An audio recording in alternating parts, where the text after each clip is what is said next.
Mesdames, Messieurs, bonsoir. Vous regardez Africable Télévision, vous avez raison. Bienvenue dans ce numéro de l'invité du jour. Ce soir, nous recevons l'imam Mahmoud Dicko. Mahmoud Dicko est le président du Haut Conseil islamique du Mali. Imam, bonsoir. Bonsoir. Et je rappelle à nos téléspectateurs que ce soir, nous allons parler de l'islam face à l'extrémisme religieux. Imam, le Haut Conseil islamique a joué un rôle important dans l'histoire récente du Mali. Est-ce que vous pouvez nous dire aujourd'hui comment se porte votre institution? Merci.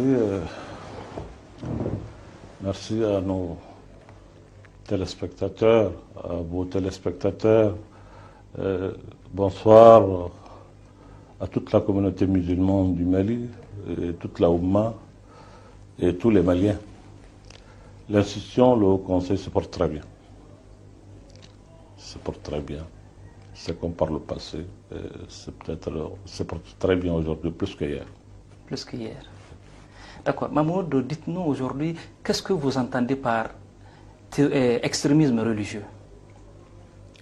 Vous savez, nous vivons une période que le monde traverse aujourd'hui, où en réalité il y a l'extrémisme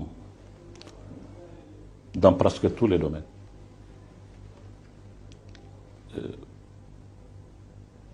Qu'il soit manifesté aujourd'hui par la religion, c'est tout simplement parce que la religion devient de plus en plus le refuge pour tout le monde qui sont déçus aujourd'hui par tout le système de cette gouvernance mondiale.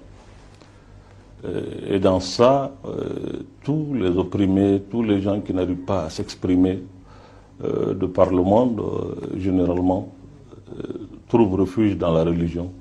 Et dans ça, on peut trouver toutes sortes de personnes. Ce n'est pas la religion qui est extrémiste, mais c'est les hommes. Et ils rentrent dans la religion avec leur extrémisme.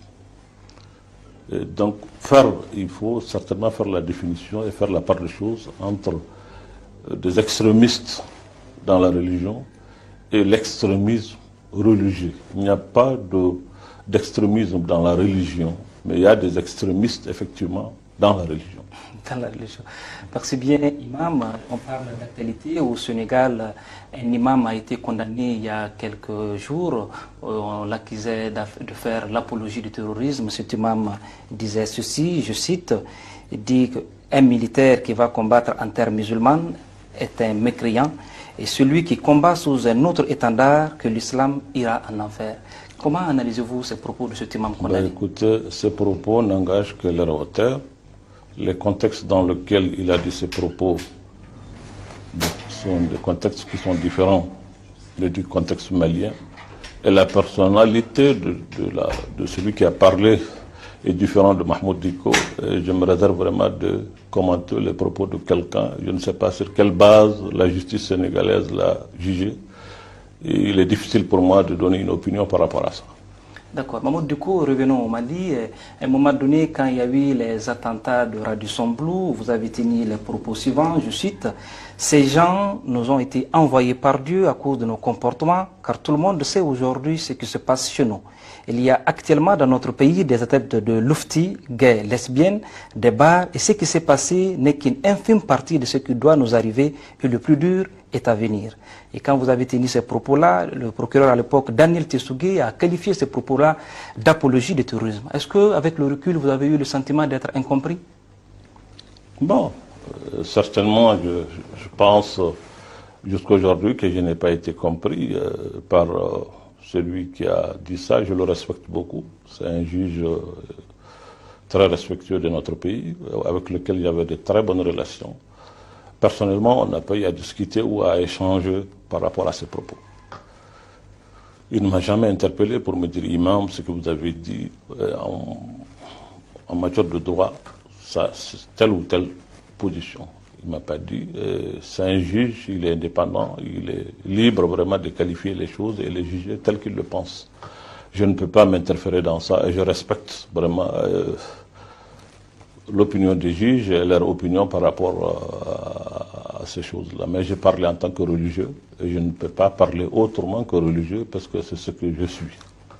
Est-ce que vous pouvez expliquer aux Maliens, c'est-à-dire ce que vous voulez dire à l'époque, ça part quand vous aviez dit cette expression-là? Bon, en réalité, vous avez vous-même parlé, certainement, vous avez qualifié ce propos-là, vous avez affirmé des choses que moi je n'ai pas dit exactement comme ça. Parce que vous savez, moi je parlais en bambara. Mes propos ont été interprétés en français, et écrits dans des journaux et ensuite les envoyés à travers le monde. Bon, il y a eu beaucoup d'interprétations par rapport à ce que j'ai dit.